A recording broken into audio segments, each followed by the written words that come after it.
Hi, good morning எல்லாருக்கும். Welcome back to Gopi அம்மா. ஏம்மா ஒரு 2 நாளாக பார்க்குற மூஞ்சி ஒரு மாதிரி இருக்குது. தம்பி வெயிலே என்னால் தாங்க முடியலடா, ஒரு வேலையும் செய்யவே முடியல. இருக்கு பாரு, இப்போ இந்நேரம் மணி 7 கூட ஆகலை. இந்த வெயில் கண்ணெல்லாம் பாரு எரியுது சார். எனக்கே கண்ணில் அப்படியே ஆப்போசிட் லைட் அடிக்குது. அதான் ஒன்று, எனக்கு தெரிஞ்ச இந்த 39 வருஷத்துல செப்டம்பர் மாதம் இந்த மாதிரி வெயில் நான் பார்த்ததே இல்லை. நானும் 40, 60 வயசு, 63 வயசு ஆச்சு. இந்த வெயில் நான் எந்த வருஷமும் பார்த்தது இல்லை.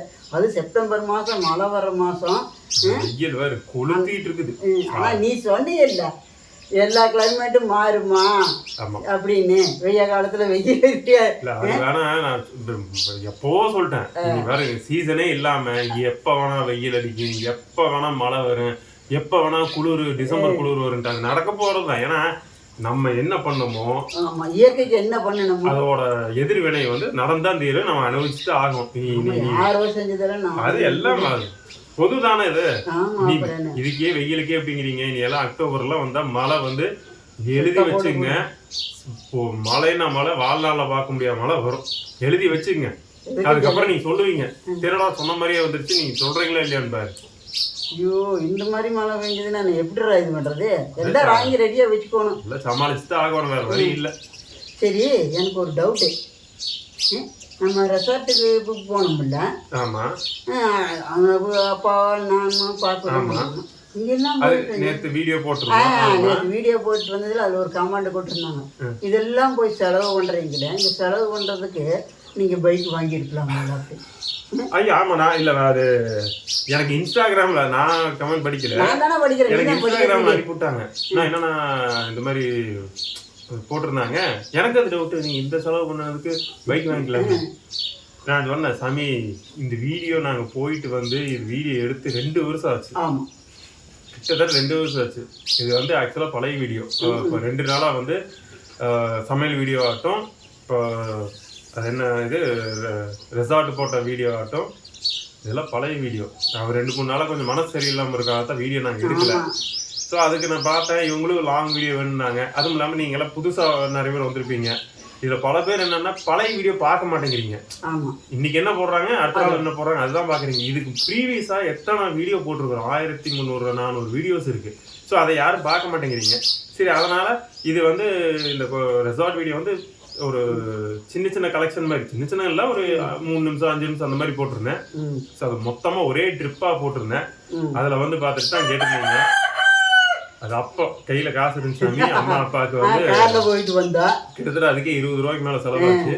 இப்பெல்லாம் நான் ஒவ்வொரு கையில் காசுல ஒவ்வொரு காசையும் நான் பார்த்து தான் செலவு பண்ணுவேன். நீங்கள் நினைக்கிற மாதிரி இல்லை, ஊதாரித்தனம் பண்றதுக்கெல்லாம் எனக்கு இல்லம்மா. அப்பவே வந்து நான் போறேன்னா, ஏன்னா அம்மா ரெசார்ட்டே வாழ்நாள் பார்த்தது. ஃபாரஸ்ட்டுக்குள்ள அப்பா அம்மா ஃபாரஸ்ட்டுக்குள்ள போனதில்லை, ரெசார்ட்ல தங்கினதே இல்லை, ஸ்விம்மிங் பூல பார்த்ததே இல்லை. பாப்பு வேற வரும், எங்கேயாவது வருவாங்க. பாப்புக்காக தான் மெயின். பாப்புவும் வந்துட்டு எங்கேயாவது கூட்டு போப்பான்னு சொன்னதுனாலதான் அந்த ஒரு ட்ரிப்பு பிளான் பண்ணி அதாவது கார்லாம் வாங்குறதுக்கு முன்னாடி வாடகை கார்ல தான் போயிருப்போம். பார்த்தீங்கன்னா தெரியும். அப்போ வந்து 20,000 ரூபாய்க்கு மேலே செலவு. அதனால தான் வந்து அதுக்கப்புறம் அப்பா வந்து இல்லை நீ கார் வாங்கியான்னுட்டு அதுக்கப்புறம் வந்து இதில் டாட்டாவில் ஒரு கார் வாங்கியிருந்தோம். இப்போ அந்த கார் எல்லாம் சேல் பண்ணியாச்சு. ஸோ இது பழைய வீடியோங்க, நீ அது குழப்பிக்க வேண்டாம். சரி, எனக்கு ஒரே ஒரு டவுட்டு கேட்கணும்னு. அவன் கிடக்குறான், கொம்பை கட்டிட்டு கிடக்குறான். இல்லை தம்பி, இப்போ ஃப்ரெண்ட்ஷிப்புக்குள்ளேயும் சரி, உறவுக்குள்ளேயும் சரி, கணவன் மனைவிக்குள்ளேயும் சரி, ஏன் பிரிவு வருது, ஏன் கருத்து வேறுபாடு எல்லாம் வருது? அது வந்து மிஸ் அண்டர்ஸ்டாண்டிங். இது எல்லாரும் ஈஸியா சொல்லிடலாம், இது மிஸ் அண்டர்ஸ்டாண்டிங்க அப்படின்ட்டுவாங்க. பட் அதை தாண்டி ஒரு இன்டர்ஃபியரன்ஸ் ஒன்று நடக்கும். அதாவது ஒரு யாரோ ஒரு தேர்ட் பர்சனாலேயோ அவங்க சொல்றத நம்பிடுவாங்க. மற்றவங்க சொல்றத இப்போ யாரும் கோச்சுக்கு வேண்டாம், பொதுவாக இருக்கிறது. நானும் லைஃப்பில் நிறைய பேர் இந்த மாதிரிலாம் கிராஸ் பண்ணி வந்திருக்கிறேன். இப்போ ஒரு பர்சனோட நல்லா க்ளோஸாக இருக்குன்னு வைங்களேன், அது வந்து அவங்க ஒய்ஃபுக்கு பிடிக்காது. ஸோ அவங்க வந்து அதை எதையும் நம்மளை பற்றி என்னென்னு தப்பாக சொல்ல முடியாது சொல்லுவாங்க. ஒரு ஃப்ரெண்ட்ஷிப் அப்படின்னா நம்ம திடீர்னு போவோம், நல்லா க்ளோஸ் ஆகும் ஒரு ஃப்ரெண்டுக்கிட்ட. அவங்களுக்கு முன்னாடி பழைய ஃப்ரெண்ட்ஸ் இருப்பாங்க தெரியுங்களா, அவங்களுக்கு கொஞ்சம் அந்த ஒரு இது வரும். ஓ நீ புதுசா வந்தா மட்டும் எப்படி இவ்வளவு க்ளோஸ் ஆகலாம் எத்தனை வருஷம் ஃப்ரெண்ட்ஸ். அப்ப அவங்க என்ன பண்ணுவாங்க, நம்மளை பத்தி இல்ல அது உண்மையோ பொய்யோ அது வந்து அவங்க அப்படியே ஏத்தி விடுவாங்க. பட் இதுல என்னன்னா, நம்ம அவங்க சொல்றது சொல்லிட்டோம், அவங்க என்ன வேணா சொல்லிட்டோம். பட் நம்ம கூட பழகினவங்களுக்கு பழகி இருக்கிறாங்க, கொஞ்சம் யோசிக்கணும். இவங்க இப்படி சொல்றாங்களே, நம்ம பழகி இருக்கோமே, அவங்க பழகினாங்களா, நம்மளோட சொல்ற ஆளு இவங்களோட பழகினாங்களா, அது எப்படி பழகாமையே இப்படி சொல்றாங்க.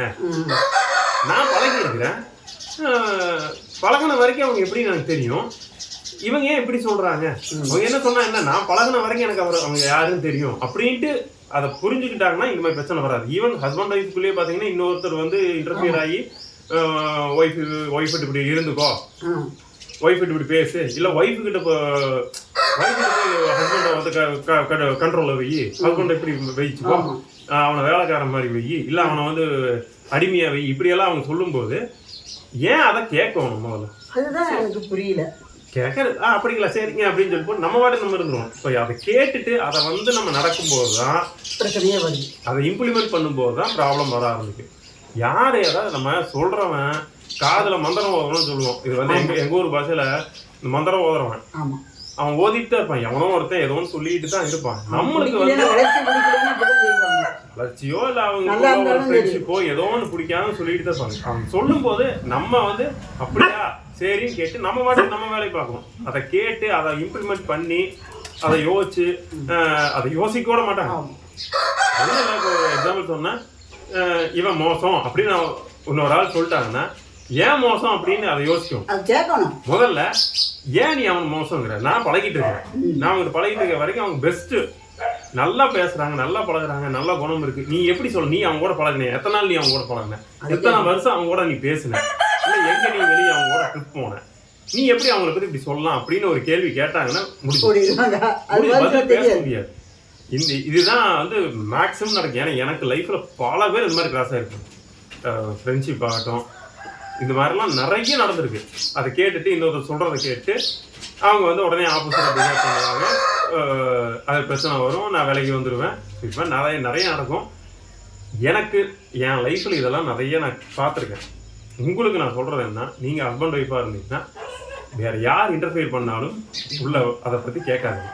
இல்லை உங்க ஃப்ரெண்ட்ஷிப் நல்ல பாண்டிங் இருக்கு, அவங்களை பத்தி நல்லா தெரியும், நல்ல பர்சனா இருக்காங்க அப்படின்னா அதே மாதிரி வேற யாரு உங்க ஒய்ஃபே சொன்னாலும் சரி, இல்லை உங்க கூட இருக்கிற பழைய ஃப்ரெண்ட்ஸ் யார் சொன்னாலும் சரி, உங்களுக்கா தோணுனா உங்களுக்கே அது புரிஞ்சா அதை விட்டு வெளியே வாங்க.